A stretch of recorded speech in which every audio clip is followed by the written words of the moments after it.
So we have looked at the first step of the Rubik's Cube, which is to get a cross. So hopefully, if you're following along with this video, you also have a red cross like so. Or it can be any other color. You could have a green one, white one, blue one, whatever color is your favorite color. Most people in other tutorials I see go with yellow as their sort of bottom color, or a white cross, or I'm not quite sure why exactly that is, but red's always been my favorite color. So yeah, I've always just gone with red. So now that we've done that, the next step is to fill in the rest of this top layer so that each of these top red sort of squares, each of these top squares are all red. So we've got an entirely red face on the top. So that's the next step. So to do that, we need to find where the other corner pieces that have red remaining on them actually go. So we've looked at edge pieces so far. Now we're getting exposed to a corner piece. So this here is a corner piece, and it has the colors white, red, and green on it.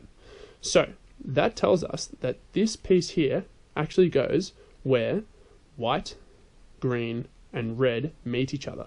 So where they meet, if you sort of draw a line into the middle, isn't going to be in this corner here. So to get our piece from here into this corner, first things first, we have to rotate the bottom so that it is now underneath where we want to put it. So that's white matches red, green. The way to put it in is quite simple.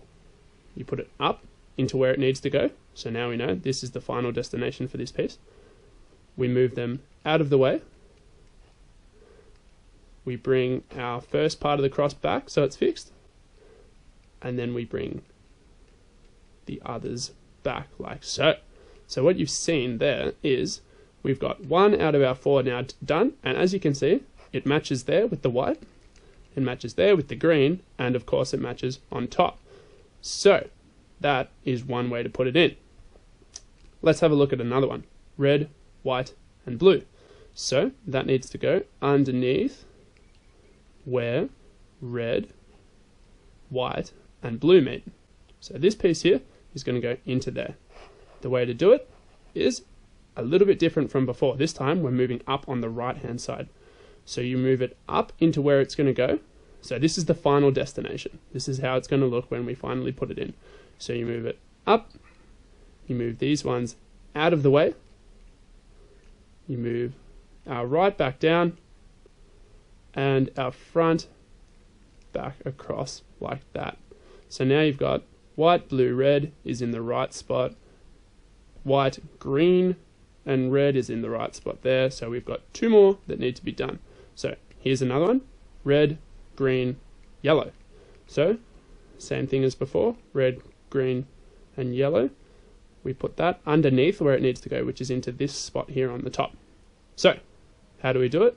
Well, we do what we did the first time. We move it up on the left hand side. So now it's in its final destination. That's where it's going to go. We move these out of the way. We fix our cross back at the top, and we bring our others back like so. As you can see, we're making our way around the outside. So now we've only got one more spot to go. So if I rotate around on the bottom, what you'll find is in this case, unfortunately, I don't actually have the red in a spot where I can see it, which tells me it has to be on the bottom of the cube, which we know it is. So I need to put it underneath where it's going to go. So same as normal, we put it underneath the empty gap. What happens now is you have to follow this pretty carefully. You have to go down on the right hand side and note what's happened. We've bumped our red piece into a spot where we can work with it.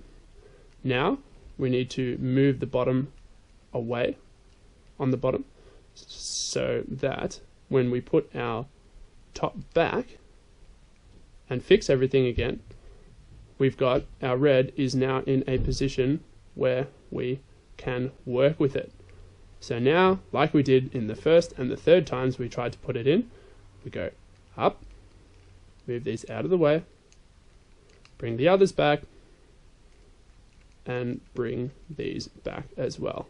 Now, what you can see is we've got our yellow center, it's got a nice yellow line, green, green, white, white, blue, blue, and voila, there we go. There is our nice red top. So that's how you get a completed face. I'm going to go through a couple more examples of tricky spots to try and get corner pieces in a second, and that will help you be able to get a full face. And yeah, the positions need to be the same as the centers that we tried doing in the first cross. So the order is very important. So that's version number 1.